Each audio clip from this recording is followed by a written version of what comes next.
My parents secretly sold my house for my sister's lavish honeymoon. But when I returned early, one folder made their perfect life collapse. I'm 28 years old, male, and I work in cybersecurity for a major tech company. 3 years ago I bought my first house, a beautiful 3-bedroom colonial in a great neighborhood. I put down 20% and have been paying the mortgage religiously ever since. The house is 100% in my name, and I have all the documentation to prove it. My parents, Dad 55, Mom 52, have always played favorites with my younger sister Emma, 24, female. Don't get me wrong, I love Emma, but our parents have coddled her since birth. They paid for her entire college education, I got student loans, they bought her a car, I saved up for mine. Basically, they handed her everything on a silver platter. I learned early on to be independent because I knew I couldn't rely on them for financial support.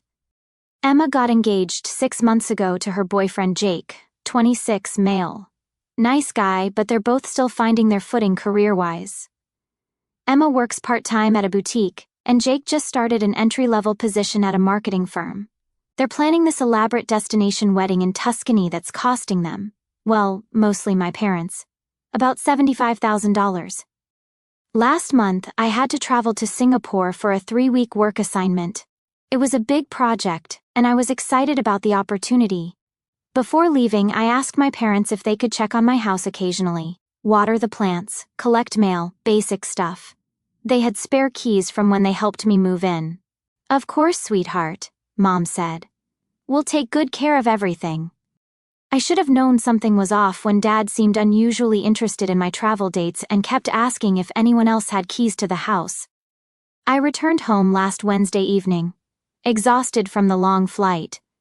As I turned onto my street, I noticed something that made my blood run cold. There was a large for sale sign planted right in my front yard, complete with a real estate agent's contact information and an under contract banner. I sat in my car for a full 5 minutes, thinking I was hallucinating from jet lag. But no, there it was, my house apparently sold while I was halfway around the world. I rushed inside and immediately called the number on the sign. The agent, Karen Stevens, answered on the second ring. Hi, I'm calling about the house at 1247 Oak Street, I said, trying to keep my voice steady. Oh, wonderful. Yes, that's one of our hottest properties. We actually have multiple offers, and the closing is scheduled for next Tuesday. Are you interested in making an offer? I should warn you, we're already well above asking price. When was this house listed? I asked. About 2 weeks ago. The sellers were very motivated. They needed a quick sale for a family emergency. Beautiful property though. Great bones, well maintained. The sellers really took care of the place. I hung up and immediately drove to my parents' house. I found them in their living room looking through what appeared to be travel brochures. Emma was there too, showing them pictures on her phone. These villas are absolutely gorgeous, Emma was saying, and the one with the infinity pool is only $500 more per night. She stopped when she saw me standing in the doorway. Surprise, Mom said, jumping up with fake enthusiasm. You're back early. How was Singapore? I could see the panic flash across her face for just a moment before she composed herself. Dad was slower to react, and I caught him hastily shoving some papers under a couch cushion. Cut the act, Mom. Why is there a for sale sign in my yard? The room went silent. Dad cleared his throat and looked at Mom, who suddenly became very interested in the travel brochures. Emma's face had gone pale, and she was looking back and forth between our parents with confusion. We can explain, Dad said finally, his voice lacking its usual confidence. I'm listening. I crossed my arms and remained standing in the doorway, blocking their exit. I wanted them to feel trapped the way I'd felt when I saw that sign. Mom took a deep breath and launched into what was clearly a rehearsed speech. Honey, we know this might seem shocking, but we had to make a difficult decision while you were away. Emma's wedding is next month, and we've hit some unexpected expenses. What does that have to do with my house? I could feel my voice rising, but I didn't care. The honeymoon, Emma said quietly, finally understanding what was happening. Jake and I found this amazing villa in Tuscany for after the wedding, but it's way more expensive than we originally budgeted. We'd have to cancel if we can't come up with the money. I stared at them in disbelief. The casual way they were discussing this, as if selling someone else's house was a normal solution to a budget shortfall, made my blood boil. "So, you decided to sell my house?" Each word came out carefully controlled, but I could feel the rage building behind them. "You're always talking about wanting to travel more. Maybe move to a different city," Mom said, her voice getting defensive. "And you could use the money to pay off your student loans. It's really a win-win situation." That's when I snapped. "A win-win? Are you insane? That's my house, my mortgage, my investment." I was shouting now, 3 years of suppressed frustration pouring out. I've worked 60-hour weeks for 3 years to afford that house. I've sacrificed vacations, dinners out, new clothes, everything, to make those mortgage payments. Emma shrank back into the couch, tears starting to form in her eyes. She'd never heard me raise my voice like this before. Dad stood up, trying to assert some paternal authority. "Now, son, calm down. We've already got 3 serious buyers who've put down earnest money. The closing is set for Tuesday. You'll walk away with almost $150,000 after paying off the mortgage." "I don't want to walk away with anything. I want to live in my house that I bought with my money." I was pacing now, the adrenaline making it impossible to stand still. "And how exactly did you manage to list my house that's in my name?" I demanded, though I was starting to suspect the answer. Mom and Dad exchanged another look. The kind of silent communication long-married couples develop when they're about to lie to their children. "Well," Mom said carefully, "you remember when you were buying the house and the paperwork was so complicated? We helped you with some of the documents." The realization hit me like a truck. "You forged my signature." The silence that followed was deafening. Emma gasped audibly. Dad's face had gone red, and Mom was wringing her hands nervously. "We prefer to think of it as helping manage your affairs while you were away," Dad said, his voice weak and unconvincing. "Emma deserves a perfect start to her marriage. She's been planning this wedding for months, and this honeymoon is part of her dream." I turned to look at him directly. "Emma deserves a perfect start to marriage. What about what I deserve? What about my dreams? What about my right to own property without worrying that my own parents will steal it from me?" "We weren't stealing," Mom protested weakly. "We were going to give you the money after taking our cut to pay for Emma's vacation," I interrupted. "How much were you planning to skim off the top? How much of my money were you going to spend on my sister's honeymoon?" The guilty looks on their faces told me everything I needed to know. Emma finally spoke up, her voice barely above a whisper. "I didn't know they were going to sell your house. I swear they just said they had found a way to pay for the upgraded honeymoon package." I looked at my baby sister, who I'd always protected and loved despite our parents' favoritism. For a moment, I saw her as she really was, not malicious, but willfully naive. She'd learned to accept gifts without questioning their source because questioning might mean losing them. "And you didn't think to ask where they were getting $50,000 for your vacation?" I asked, though my voice was gentler with her than it had been with our parents.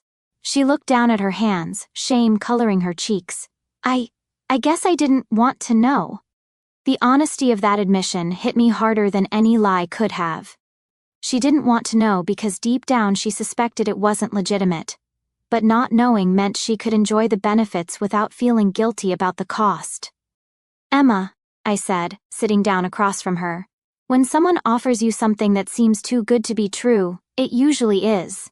$50,000 doesn't just appear out of nowhere, especially not when Mom and Dad have been struggling financially for years." She nodded miserably. "I know that now. I wanted the perfect wedding so badly that I didn't let myself think about it too hard." Dad cleared his throat again. "Look, son, what's done is done. The contracts are signed, the buyers are excited, and frankly, we need this money. Emma is not the only one who benefits. We're drowning in debt here." "Then maybe you should have thought about that before you committed to paying for a wedding you couldn't afford," I shot back. "Maybe you should have had an honest conversation with Emma about what you could and couldn't provide instead of lying to everyone, including yourselves." Mom started crying then, the kind of manipulative tears she'd used to get her way since I was a child. "We just wanted to give our daughter a beautiful wedding." "Is that so wrong? Not with your own money?" No. But with my money? With my house? Yes, that's wrong. That's fraud, Mom. That's a felony. I left that night without saying another word. I needed time to think, and more importantly, I needed to make some phone calls. The drive home was a blur. I kept replaying the conversation in my head, trying to understand how my own parents could betray me so completely. The more I thought about it, the angrier I became. This wasn't just about money. This was about respect, boundaries, and the fundamental trust that should exist between family members. When I got home, I poured myself a large glass of whiskey and sat in my kitchen, staring at the for sale sign that was still mocking me from my front yard. That sign represented everything wrong with my family dynamic. Emma's needs always came first. My parents always found a way to justify their favoritism, and I was expected to just accept it. Not this time. First, I contacted Karen Stevens again and explained the situation. She was horrified to learn that the house had been listed fraudulently and immediately agreed to cooperate with whatever legal action I decided to take.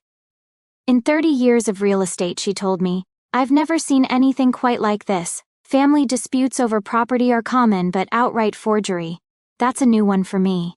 She also provided me with copies of all the paperwork my parents had signed, including the listing agreement and the purchase agreements from the 3 buyers. Having these documents would be crucial for what I was planning. Next, I called my lawyer, a sharp woman named Patricia Chen, who specializes in real estate fraud. She was fascinated by the case and agreed to take it on. This is pretty clear-cut fraud and forgery, she told me. But the fact that they're family members complicates things. Are you sure you want to pursue this legally? They sold my house without my knowledge or consent to pay for my sister's vacation. What do you think? I think we're going to make your parents very uncomfortable. Let me make some calls. Patricia explained that because the property was solely in my name, and I had never given permission for the sale, my parents had committed several serious crimes. The forgery alone was a felony, but when combined with the real estate fraud and the financial impact on the buyers, we were looking at potential federal charges. The good news, she said, is that we caught this before any money actually changed hands. If the sale had gone through, this would be much more complicated. Then I did something that I'm particularly proud of. I called my boss and explained the situation.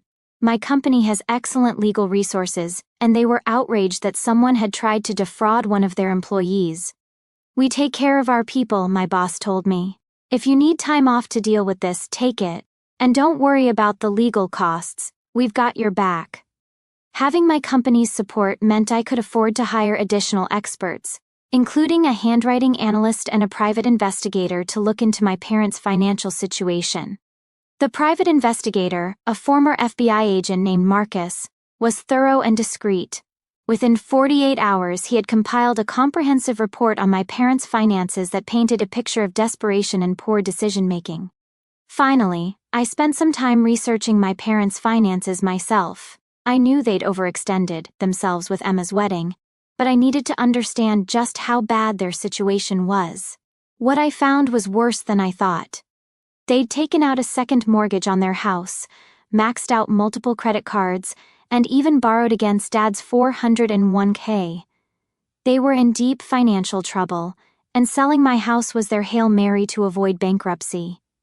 But there was more. The private investigator had uncovered a pattern of financial irresponsibility going back years. They'd refinanced their house 3 times in the past decade, always pulling out equity to pay for Emma's expenses. Her car, her college tuition, her study abroad program, and now her wedding. They'd also been hiding their financial problems from both Emma and me. Emma genuinely believed they could afford her expensive wedding because they'd never been honest with her about their situation. They'd been robbing Peter to pay Paul for so long that they'd forgotten the difference between having money and having access to credit. The investigator also discovered something that made my blood boil. My parents had been intercepting mail sent to my address for months, including several important documents from my mortgage company and insurance provider. They'd been studying my financial situation, probably planning this scheme for longer than I realized. Marcus also found evidence that they'd attempted to open a credit card in my name 3 months earlier, but the application had been denied due to security measures I'd put in place after a data breach at my previous job. They'd been escalating their attempts to access my finances, and when all else failed, they decided to just sell my house. Over the next 2 days, I worked with Patricia and Marcus to build an airtight case. We documented everything: the forged signatures, the financial desperation, the pattern of deception, and the impact on the innocent buyers who'd put down deposits on my house. I also took time to process my emotions. This wasn't just about the money or even the house. This was about my parents viewing me as a resource to be exploited, rather than a son to be respected. They'd crossed a line that couldn't be uncrossed, and I needed to make sure they understood the gravity of what they'd done. The hardest part was accepting that my relationship with my parents might never recover from this. I'd always known they favored Emma, but I'd never imagined they would commit crimes to support her lifestyle.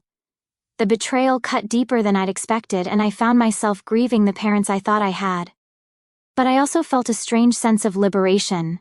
For years I'd been the responsible one, the one who didn't ask for help, the one who quietly accepted being treated as less important than Emma. This time I wasn't going to quietly accept anything. This time there would be consequences. The next morning, I went back to my parents' house with a folder full of documents. I found them at the kitchen table, looking stressed and whispering to each other. "We need to talk," I said, sitting down across from them. "Look, son," Dad started.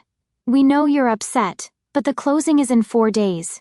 It's too late to back out now. The buyers have already secured financing, and we've promised Karen that—" I held up my hand to stop him. "I have some documents for you to look at." I reached into my folder and pulled out the first set of papers.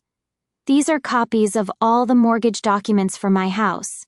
As you can see, my name is the only one on the deed, the mortgage application, and all related paperwork. Mom shifted uncomfortably. "We know that, but—" "These," I continued, pulling out another set of papers, "are copies of the listing agreement you signed with Karen Stevens. I've had a handwriting expert compare the signature on this document with my actual signature from my mortgage paperwork." Dad's face was starting to lose color. "The expert's report concludes that the signature was forged. She estimates that whoever forged it spent considerable time practicing my signature, but there are still clear discrepancies that would hold up in court." I pulled out another document. "This is a cease and desist order from my attorney, demanding that you immediately halt the sale of my property and contact all potential buyers to inform them that the sale is fraudulent." Emma had appeared in the doorway and was listening with wide eyes. "And this," I said, producing the next set of papers, "is a criminal complaint I filed with the district attorney's office for real estate fraud, forgery, and identity theft." Mom gasped. "You're pressing charges against us?" "I'm giving you a choice," I said calmly. "You can voluntarily cancel the sale, return all earnest money to the buyers, and publicly apologize for the fraud, or you can explain to a judge why you thought it was acceptable to steal your son's house." Dad slammed his hand on the table. "This is ridiculous. We're your parents. We wouldn't steal from you." I smiled, the cold smile I usually reserved for hackers who thought they could outsmart me at work. "Then what would you call selling someone else's property without their knowledge or consent?" The room went quiet except for the sound of Mom crying. "But Emma's honeymoon," she whispered. "We already promised her." "That's not my problem. You made a promise you couldn't keep using money you didn't have by selling something that wasn't yours. Actions have consequences." I pulled out one final document, and Emma stepped closer. "What is it?" "It's a full financial background check on Mom and Dad. It turns out that attempting to sell my house isn't their only financial crime." I looked directly at my parents. "Did you know that it's illegal to lie on a mortgage application? Because when you took out that second mortgage 6 months ago, you claimed that your household income was $20,000 higher than it actually is." Dad's face went completely white. "You also failed to disclose the loan you took against your 401k, which is required information when applying for a mortgage. That's mortgage fraud, which is a federal crime." Mom was hyperventilating now. "We didn't know. We thought—" "And here's the really interesting part," I continued. "I did some digging into your finances, and it appears you've been using Emma's identity to open credit cards. 3 of them actually, with a combined balance of about $15,000. Emma's mouth fell open. What? I handed her copies of the credit card statements. Check the signatures. Look familiar? She flipped through the pages, her face getting paler with each one. These are definitely not my signatures, but they used my social security number, my birthday. Identity theft, I said. Another federal crime. The room was dead silent. Dad had sunk into his chair and was staring at the table. Mom was crying harder now. Emma was standing frozen, still holding the credit card statements. So here's what's going to happen, I said, standing up. You're going to call Karen Stevens right now and tell her the sale is canceled due to fraud. You're going to return every penny of earnest money to those buyers. You're going to pay for any costs they incurred because of your fraud. Inspections, financing fees, whatever. We don't have that kind of money, Dad whispered. Then you're going to figure it out. Sell your car, downsize your house, cash out what's left of your retirement. I don't care how you do it, but you're going to make this right. I looked at Emma. And you're going to have to scale back your honeymoon plans, way back, because your parents committed multiple felonies trying to pay for your vacation. I didn't know, she said, tears streaming down her face. I swear I didn't know about any of this. I believe you, but you're still going to have to deal with the credit cards they opened in your name. I'd suggest freezing your credit immediately and filing a police report. I turned back to my parents. You have 24 hours to cancel the sale and start making this right. If you don't, I'll hand all of this evidence over to the FBI's Financial Crimes Division. And unlike local police, federal agents don't care that you're my parents. I left them with copies of all the documents and went home to wait. That evening, Karen Stevens called me. Your parents contacted me this afternoon and canceled the listing. They seemed very upset. They're coordinating with the buyers to return all deposits and cover additional costs. Good. I have to ask, are you really going to press charges? That depends on how cooperative they are going forward. The next day, Emma came to see me. She looked like she hadn't slept. I talked to Jake, she said. We're postponing the honeymoon. We're going to do a long weekend at a cabin in the mountains instead. That sounds nice. I also filed a police report about the credit cards and froze my credit. The officer said I should probably get a lawyer. Probably a good idea. She sat down on my couch and started crying again. I'm so sorry. I know you think I knew what they were doing, but I swear I didn't. I've always been so focused on what I wanted that I never questioned where the money was coming from. I sighed and sat down next to her. Despite everything, she was still my little sister. I don't think you knew about the house, I said, but you had to know they were spending way beyond their means for your wedding. I did know that. I guess I thought it was their choice to make. I didn't realize they were breaking laws to do it. Emma, they could go to prison for this. Fraud, forgery, identity theft. These are serious crimes. Are you going to turn them in? I was quiet for a long moment. I don't know yet. It depends on what they do next. Over the next week, my parents worked frantically to undo the damage. They canceled the house sale and returned all deposits. They paid almost $8,000 in fees and costs to the affected buyers. They contacted the credit card companies to report the fraudulent accounts opened in Emma's name. They started working with a financial counselor to address their debt problems. They agreed to pay me $2,000 to cover my legal fees. The process wasn't smooth. Karen Stevens had to work overtime to contact all the buyers and explain the situation. 2 of the 3 buyers were understanding, especially after my parents agreed to cover their inspection costs and attorney fees. The 3rd buyer was furious and threatened to sue for breach of contract. That buyer, a young couple named the Hendersons, had already given notice at their apartment and arranged for movers. They'd been planning to close on my house the following Tuesday and move in that weekend. When they learned the sale was fraudulent, Mrs. Henderson broke down in tears right there in Karen's office.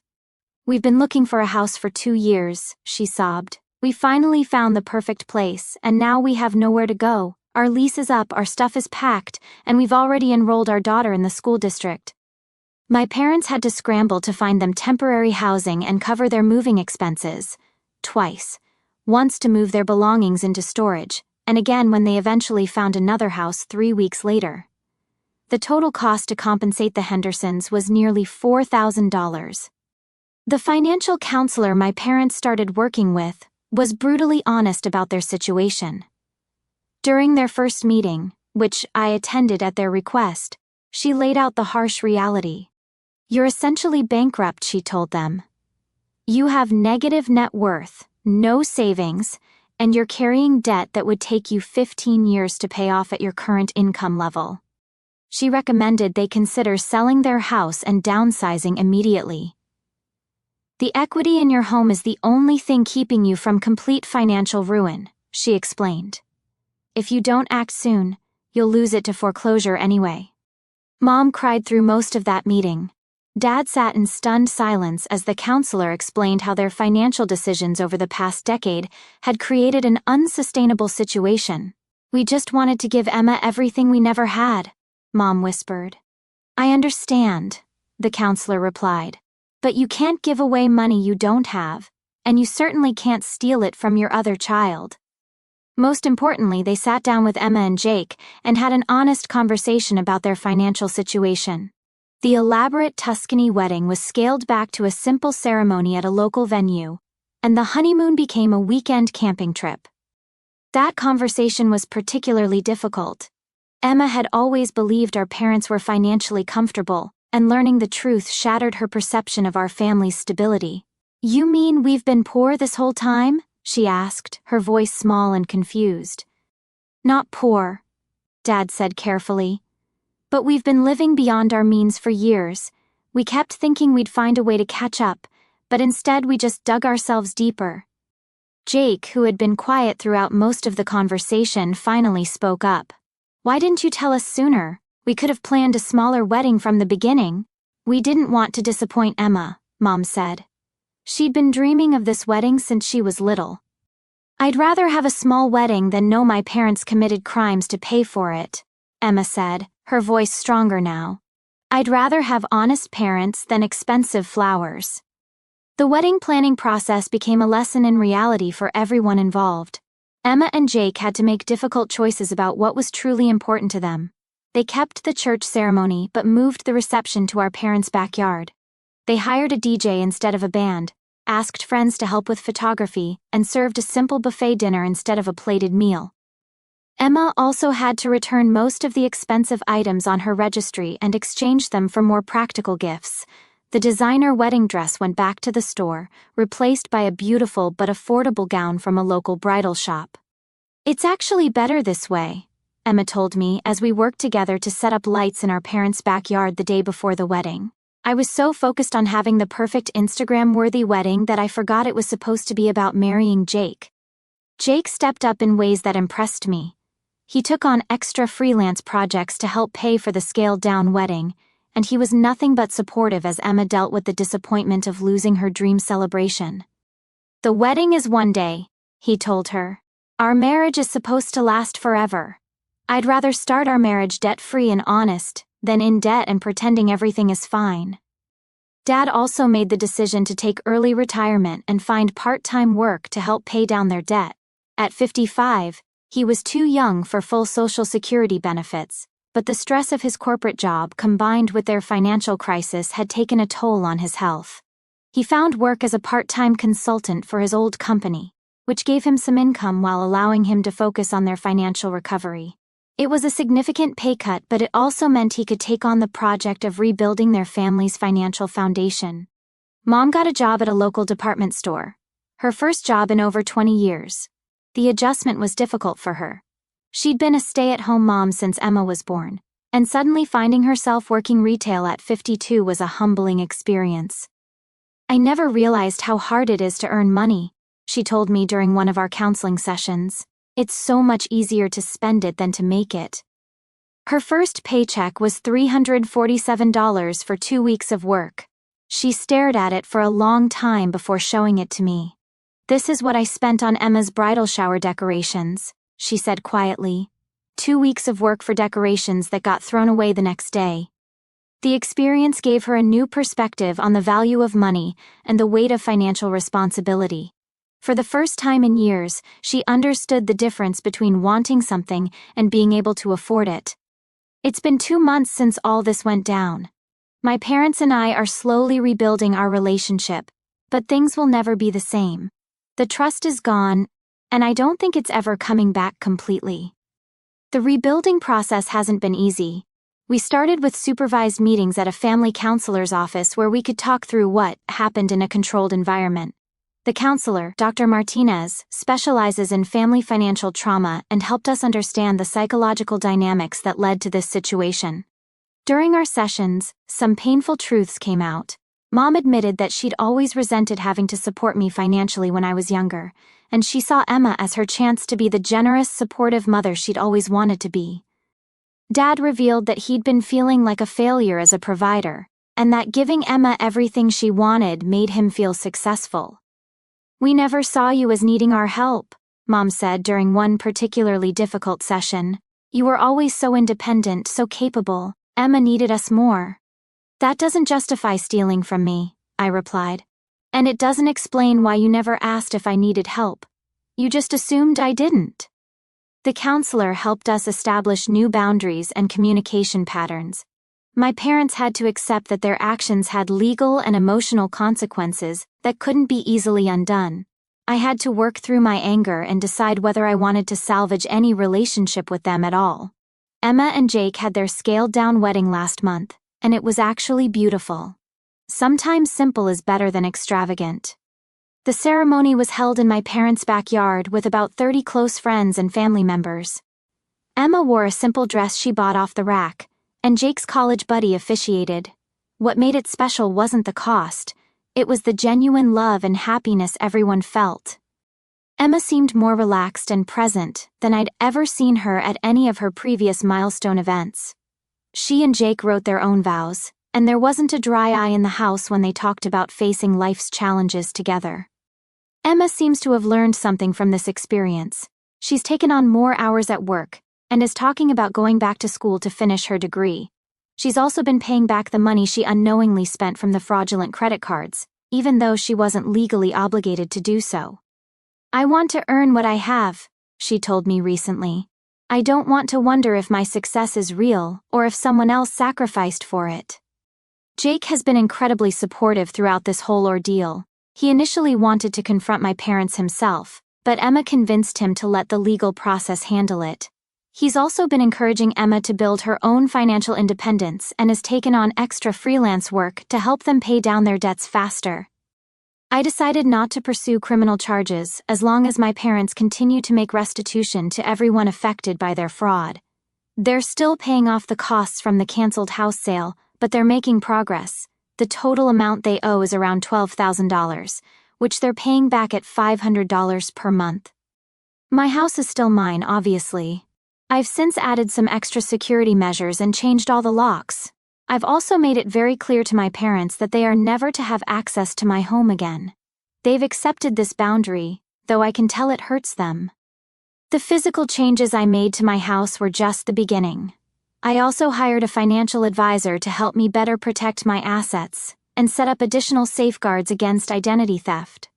I've learned that independence isn't just about making your own money, it's about protecting it too. I've also been working with a therapist individually to process the betrayal and figure out how to move forward with my family relationships. It's been helpful to have a neutral space to work through my feelings without worrying about hurting anyone else. The most surprising development has been how this experience has affected my relationship with Emma. We're actually closer now than we've been in years. She sees me as a person rather than just her older brother, and I see her as someone who's capable of growth and change. "I never realized how much our parents' favoritism hurt you," she told me during a recent conversation. "I thought you didn't care because you never said anything." "I did care," I admitted. "I just learned early that complaining wouldn't change anything, so I focused on taking care of myself." We've started having regular coffee dates where we talk about our goals, our relationships, and our family dynamics. It's been refreshing to have an honest relationship with her for the first time in our adult lives. The whole experience has taught me that sometimes the worst betrayals come from the people who are supposed to love and protect you, but it's also taught me that standing up for yourself, even when it's difficult and painful, is worth it. I'm proud of how I handled the situation, and I'm proud of the person I've become through it. My parents and I may never have the close relationship I once hoped for, but we have an honest one.